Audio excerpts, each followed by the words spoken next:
Hello everyone, मेरा नाम नजीब खान है और आज के इस वीडियो में हम लोग जानेंगे इंडिया के अंदर जुडिशियल हायरार्की के बारे में।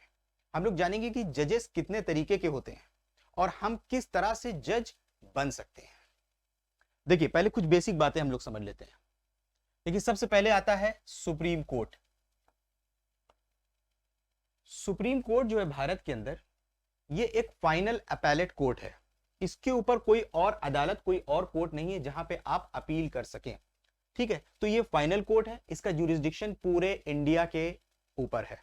ठीक है, सुप्रीम कोर्ट के नीचे आते हैं हाई कोर्ट्स।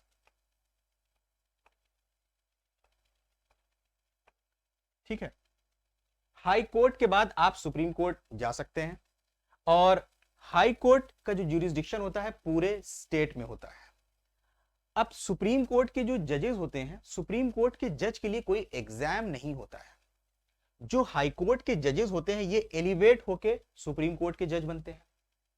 प्लस इसके साथ साथ जो लॉयर्स होते हैं वो सुप्रीम कोर्ट के जज बनते हैं, या कोई एक्सेप्शनल ज्यूरिस्ट है वो सुप्रीम कोर्ट का जज बन सकता है। लेकिन आप एग्जाम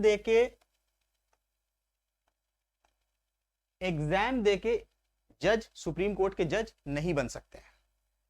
आपके पास LLB LLM की डिग्री हो सकती है, लेकिन आप कोई एग्जाम पास करके सुप्रीम कोर्ट के जज नहीं बन सकते हैं। तो यहां पे हम ई लिख देते हैं समझने के लिए कि इसके लिए क्या कोई एग्जाम होता है या नहीं। तो सुप्रीम कोर्ट के जज बनने के लिए आप कोई एग्जाम पास नहीं कर सकते हैं। कलेजियम सिस्टम है जिसके ऊपर हम लोग बाद में बात करेंगे। तो सुप्रीम कोर्ट का जज बनने के लिए क्या होता है कि जो हाई कोर्ट के जजेस होते हैं एलिवेट हो जाते हैं, या जो लॉयर्स होते हैं प्रैक्टिस में, या कोई एक्सेप्शनल ज्यूरिस्ट होता है। अब आता है हाई कोर्ट। हाई कोर्ट का जज बनने के लिए भी एग्जाम पास करना नहीं होता है, यानी हाई कोर्ट का जज बनने के लिए भी कोई एग्जाम नहीं होता है हमारे यहाँ। ठीक है, तो इसके लिए भी कोई एग्जाम नहीं होता है। उसके लिए भी हो सकता है कि जो डिस्ट्रिक्ट जज हैं उनको एलिवेट करके हाई कोर्ट में पहुंचा दिया गया हो, या हो सकता है किसी लॉयर्स जो हों वो हाई कोर्ट के जज बने हो। उसके लिए कुछ प्रैक्टिस चाहिए होती है, और अगर कोई जज होता है तो उसके लिए जज के लिए बता दी गई कि कितने टाइम तक जो है वो जज रहे हों। ठीक है, अब हाई कोर्ट के बाद आते हैं नीचे सबऑर्डिनेट कोर्ट्स।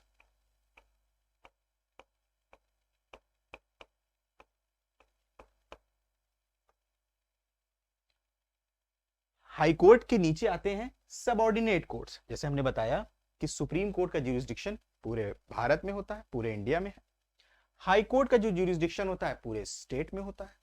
उसी तरीके से जो सबऑर्डिनेट कोर्ट्स होते हैं, जैसे आपको मालूम है कि हमारे भारत के अंदर स्टेट भी तो डिस्ट्रिक्ट्स में बटे होते हैं, स्टेट भी डिस्ट्रिक्ट्स में बटे होते हैं। तो डिस्ट्रिक्ट कोर्ट होता है, जैसे आपने देखा होगा बहुत सारे डिस्ट्रिक्ट्स में आपने देखा है कि कचहरियां होती हैं, कचहरी होती है, उस कचहरी के अंदर एक डिस्ट्रिक्ट कोर्ट होता है। ठीक है, उन्हीं को सबऑर्डिनेट कोर्ट्स बोला जाता है। अब इस सबऑर्डिनेट कोर्ट्स के नीचे भी कोर्ट्स आती हैं। ठीक है, अब एक क्वेश्चन यहां पे ये उठता है कि सबऑर्डिनेट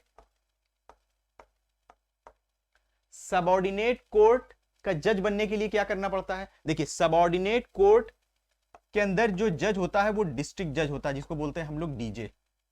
ठीक है, अब इसके साथ साथ डीजे के साथ साथ कुछ एडिशनल जजेस भी होते हैं, जिसको बोल सकते हैं हम लोग ADJ। दिख रहा है ना, ADJ। अब देखते जाइएगा आप लोग, इसको हम लोग बोल सकते हैं ADJ। अब सबऑर्डिनेट कोर्ट्स में समझ लीजिए, हम लोग यहां पे इसको कह देते हैं कि सबऑर्डिनेट कोर्ट्स में पहले आती है डीजे की कोर्ट, उसके बाद दूसरी कोर्ट्स आती हैं, जैसे CJM की कोर्ट्स आ गई। ठीक है, उसके साथ साथ हम यहां पे इंक्लूड कर लेते हैं ACJM। ठीक है, उसके बाद हम लोग और नीचे आते हैं तो आती है जैसे courts judicial magistrate first class. फिर उसके बाद और नीचे जाएंगे ज्यूडिशियल मैजिस्ट्रेट सेकेंड क्लास। तो सुप्रीम कोर्ट के लिए कोई एग्जाम नहीं होता है, हाई कोर्ट के लिए कोई एग्जाम नहीं होता है। ठीक है, अब जो सबऑर्डिनेट कोर्ट्स में जो डिस्ट्रिक्ट कोर्ट होती है, डिस्ट्रिक्ट कोर्ट का जज बनने के लिए जो डिस्ट्रिक्ट जज होता है, जब वो सिविल मामले देखता है तो उसको डिस्ट्रिक्ट जज बोला जाता है, क्रिमिनल मामले देखता है तो सेशन जज कहा जाता है। ठीक है, डिस्ट्रिक्ट एंड सेशन जज। तो डिस्ट्रिक्ट जज के लिए भी कोई एग्जाम नहीं होता है। एग्जाम होता है हायर जुडिशरी का एडीजे के लिए, हायर जुडिशियल सर्विसेज,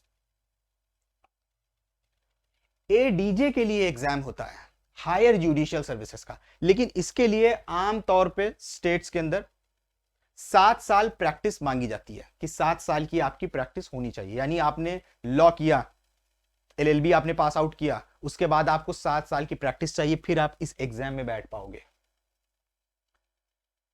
अब ये जो पीसीएसजे का एग्जाम होता है, पीसीएसजे जो स्टेट कंडक्ट करते हैं, ये जो पीसीएसजे का एग्जाम होता है, जैसे कि आप जान रहे हैं कि ये पीसीएसजे में जो एग्जाम होते हैं, सुप्रीम कोर्ट पूरे इंडिया के लिए होता है, हाई कोर्ट पूरे स्टेट के लिए होता है। अब डिस्ट्रिक्ट के अंदर जो कोर्ट्स होते हैं, तो स्टेट क्या करते हैं, आप देखेंगे कि जैसे बहुत से एग्जाम होते हैं, DJS Delhi judicial services, UP PCSJ UP के जो जुडिशियल सर्विसेज के एग्जाम होते हैं, मध्य प्रदेश के अंदर होते हैं, ठीक है, राजस्थान के अंदर आरजेएस। तो ये जो एग्जाम होते हैं ये लोअर जुडिशरी के लिए होते हैं। ये जो एग्जाम एडीजे का होता है इसको बोलते हैं हायर जुडिशरी। ये जो एग्जाम होता है इस पोस्ट के लिए, ये है लोअर जुडिशरी का एग्जाम, ये लोअर जुडिशरी का एग्जाम होता है, ठीक है। ये एग्जाम की हम लोग प्रिपरेशन करते हैं, जिसको आप दे सकते हो आज के टाइम पे लॉ करने के बाद। एलएलबी आपने किया, आप दे सकते हो। प्रैक्टिस की जरूरत नहीं, अभी प्रैक्टिस की जरूरत नहीं है। प्रपोजल रखा जा रहा है कि इसमें प्रैक्टिस लानी चाहिए, लेकिन अभी आमतौर पे प्रैक्टिस की जरूरत नहीं है। तो आप इस एग्जाम के लिए प्रिपरेशन करते हो लॉ करने के दौरान या लॉ करने के बाद। जो प्रिपरेशन हम कराते हैं वो भी इसी एग्जाम की है, लोअर जुडिशरी की। तो इस पोस्ट में आप आते हैं जुडिशियल मजिस्ट्रेट फर्स्ट क्लास, जिसको बोलते हैं सिविल जज जूनियर डिवीजन। फिर जब आप सीनियर डिवीजन में जाते हैं तो आप एसीजेएम बनते हैं, फिर आप सीजेएम बनते हैं, फिर आप जाते हैं सबऑर्डिनेट कोर्ट्स के अंदर एडीजे बनते हैं, फिर आप डीजे बनते हैं, फिर बहुत मुश्किल से आप हाई कोर्ट के जज, फिर सुप्रीम कोर्ट तक पहुंच पाओगे। बहुत रेयरली होता है ऐसा। हाँ, हायर जुडिशरी में आप जाओगे तो काफी स्कोप है कि आप हाई कोर्ट तक जा पाओ, काफी स्कोप है। हायर जुडिशरी में 7 साल की प्रैक्टिस मांगते हैं इसके अंदर। तो अब जो हम लोग प्रिपरेशन करते हैं, जो हम प्रिपरेशन करवाते हैं, वो असल में लोअर जुडिशरी की होती है, ठीक है। इसके अंदर से देखिए मैंने आपको बता दिया कि यहां से आप जाएंगे एसीजेएम, सीजेएम, फिर उसके बाद ADJ, DJ, high court, supreme court. बहुत रेयरली ऐसा होता है, लेकिन अब डिपेंड करता है आदमी की रिक्वायरमेंट के हिसाब से। आप जल्दी सिलेक्शन पाना चाहते हो, जल्दी से सेटल होना चाहते हो, आप नहीं 7 साल प्रैक्टिस करना चाहते हो, आप चाहते हो तुरंत जो है हम सिलेक्शन पा जाए, जज बन जाए, कमाई होने लग जाए हमारी। बहुत से ऐसे लोग भी हैं तो बहुत कम एज में निकाल लेते हैं स्टूडेंट, ठीक है। आप उस ख्यालात क्यों, आप इस ख्यालात क्यों कि नहीं भाई मुझे प्रैक्टिस में रहना है, मैं हायर जुडिशरी में जाऊंगा। या आप एक सीरियस लिटिगेशन में हो सीरियसली, और काफी अच्छी आपको नॉलेज है, काफी अच्छे आपके पास केसेस आते हैं, काफी तजुर्बा है आपको, तो आप हाई कोर्ट में भी जाके हाई कोर्ट के जज बन सकते हो, क्योंकि उसके लिए कोई एग्जाम तो होता नहीं है, ना सुप्रीम कोर्ट में होता है एग्जाम, ठीक है। वो बात अलग है कि वहां पे लॉयर बनने का अपना अलग प्रोसीजर है, लेकिन आमतौर पे कोई डायरेक्ट जज बनने का एग्जाम नहीं होता है। डायरेक्ट जज बनने के एग्जाम आपको यहां पे मिलेंगे और यहां पे मिलेंगे, ठीक है। तो ये जो है हम लोगों ने समझा है कि जजेस जो है कहां कहां से कौन सी पोस्ट पे अपॉइंट होते हैं। अब लोअर जुडिशरी के एग्जाम की प्रिपरेशन हम करवाते हैं। अब इसके अंदर होता क्या है कि देखिए, अब जब आप प्रिपरेशन करने बैठेंगे तो प्रिपरेशन करना ये खुद में एक कोर्स है पूरा। प्रिपरेशन करना खुद में एक कोर्स है। लॉ हटा दीजिए, अभी सिलेबस में क्या उसको हटा दीजिए, प्रिपरेशन करना खुद में एक कोर्स है। अगर आपने ये कोर्स नहीं समझा तो कई साल लग जाएंगे आपको इसकी प्रिपरेशन करने में। एक अटेम्प्ट दोगे आपको पता चलेगा अच्छा मेरा ये एरिया वीक है और ये इस एरिया पे क्वेश्चन ज्यादा पुट अप करते हैं, अब मुझे इस पे काम करना है। फिर दूसरा अटेम्प्ट देंगे, मेंस में पहुंचेंगे, अच्छा राइटिंग की प्रैक्टिस करना है, फिर अच्छा अब मुझे इस एरिया पे काम करना है। तो इस तरीके से करते करते काफी साल बर्बाद हो जाते हैं। आमतौर पे इसकी वैकेंसी जो है हर साल आती है, लेकिन ऐसा जरूरी नहीं है, हो सकता है ना भी आए। जैसे यूपी के अंदर 2018 में आई थी, अभी तक 2022 चल रहा है, अभी तक कोई वैकेंसी नहीं आई। तो ये भी हो सकता है, तो हो सकता है आपकी एज निकल जाए, ठीक है। तो इसलिए प्रिपरेशन खुद में एक पूरा कोर्स है। तो अगर आपके पास प्रॉपर गाइडेंस हो, पढ़ने का तरीका पता हो, आपको कहां से पढ़ना है, कितना पढ़ना है, कैसे पढ़ना है, किस तरह से पढ़ना है, ठीक है, नोट्स कैसे बनाना है, टाइम मैनेजमेंट कैसे बनाना है, कौन सी बुक्स को रिफर करना है, कितना पढ़ना है, नहीं आपको पता होगा, आप एक एक सेक्शन पढ़ते रहोगे, सेक्शन 1, सेक्शन 2, सेक्शन 3। थोड़ा सा आपको अपनी पढ़ाई को नैरो डाउन करना है, स्मार्टली स्टडी करना है, किस एरिया पे कितना काम करना है, ठीक है। तो इसीलिए हमने जुडिशियल सर्विसेज की एक प्रिपरेशन का एक कोर्स हम चलाते हैं। हालांकि धीरे धीरे हम चीजें ऑर्गेनाइज कर रहे हैं। अभी जो हम जुडिशियल सर्विसेज का कोर्स चला रहे हैं, इसके अंदर हम स्टूडेंट को गाइड भी करते हैं, लाइव सेशन करते हैं, स्टूडेंट को बताते हैं किस तरह से आंसर राइटिंग प्रैक्टिस करना है, कहां से पढ़ना है, कितना पढ़ना है। उसके साथ साथ जो लॉ के टॉपिक्स जरूरी हैं, जो इंपॉर्टेंट टॉपिक्स हैं, उनको हम कवर करते हैं। अब हमारा जो जुडिशियल सर्विसेज की प्रिपरेशन है, आप घर में बैठ के शुरू कर सकते हैं। अगर आप लॉयर हैं, लॉयर हैं, प्रैक्टिस में आप तब भी शुरू कर सकते हैं। हम डेली लाइव क्लास नहीं करते हैं, ऑल्टरनेटिव डेज पे करते हैं, कोई स्टूडेंट को ओवरबर्डन नहीं करते हैं। वीक में 1 से या 2 टेस्ट कंडक्ट करते हैं, जो पढ़ाया है उसी के ऊपर टेस्ट कंडक्ट करते हैं, पैटर्न समझाते हैं ताकि स्टूडेंट को टेस्ट से हमारे पैटर्न समझ में आए। उसके साथ साथ जो है हम नोट्स प्रोवाइड करते हैं, टेस्ट होते हैं हमारे, और ऑल्टरनेटिव डेज पे क्लासेस होती है हमारी, ताकि जो लॉयर्स हैं या कॉलेज गोइंग स्टूडेंट हैं या जॉब में हैं, वो भी घर में बैठ के जुडिशियल सर्विसेज की प्रिपरेशन कर सकें। अब अगर आपको प्रिपरेशन करना है तो अब आप कैसे कर सकते हैं, देखिए